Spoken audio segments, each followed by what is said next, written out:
નમસ્કાર મિત્રો સ્વાગત છે તમારું આપણી YouTube ચેનલમાં। મિત્રો તમે આ ચેનલની અંદર નવા આવ્યા હો તો ચેનલને સબસ્ક્રાઇબ કરી દેજો અને વિડીયોને લાઈક કરી દેજો।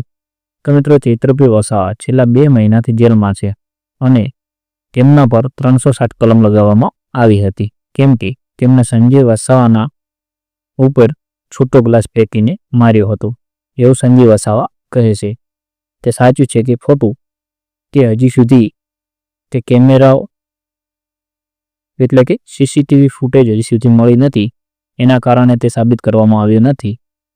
અને સંજય વસાવાનું કહેવું એવું છે કે મારી નાખવાના ઈરાદે મને છૂટો ગ્લાસ ફેંકીને માર્યો હતો, એટલા માટે જ ચૈત્રભાઈ વસાવા ઉપર 307 કલમ લગાવવામાં આવી છે।